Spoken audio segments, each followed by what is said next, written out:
honte à la France.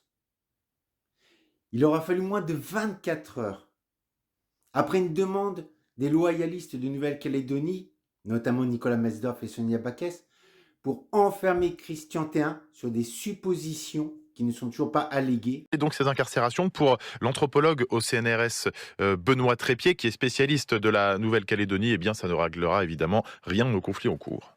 À mon sens, cette décision, c'est d'abord pour satisfaire une demande de la droite loyaliste extrême de Calédonie qui demande depuis longtemps la mise sous les verrous des responsables de la CCAT. Maintenant, Madame Sonia Backès a traité Christian Théin de terroriste. Il porte plainte à son tour et le jugement ne sera pas rendu avant début 2026. C'est une honte. C'est un enfermement politique. Écoutez bien ça.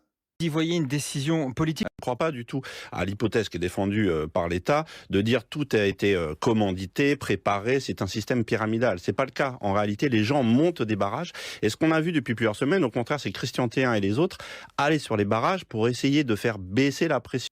C'est un enfermement politique fait à la demande des loyalistes. Ça veut dire ceux qui sont proches de la France en Nouvelle-Calédonie. C'est inhumain. Il est enfermé à l'isolement en France. La Cour de cassation a donné raison à Christian Théin pour l'avoir enfermé loin de son pays. Regardez. Il est toujours à l'isolement. Alors que veut la France en faisant ça? Que veut la France en ayant enfermé Rodrigue Petitot? Pour rien. Toujours pareil, pour rien.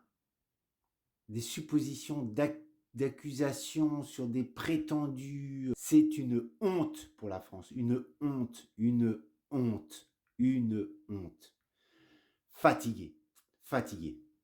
Mais Mme Backès, pour l'avoir traité de terroriste, pour pouvoir le faire enfermer à sa demande en France, pour avoir traité de terroriste, elle, son procès est reporté en janvier 2026. Pendant ce temps, Christian Théin, lui, reste enfermé à l'isolement. Je ne sais pas s'il y a de décisions et de justice plus politiques que celle-là. Partagez cette vidéo. En haut, je vais vous mettre mon lien TikTok et mon lien YouTube. Abonnez-vous et regardez un peu les vidéos parce que c'est une petite voix. Mais qui porte loin pour la vérité, sans langue de bois. Maruru à tous. On tient bon. L'esclave qui n'est pas capable d'assumer sa révolte ne mérite pas que l'on s'apitoie sur son sort.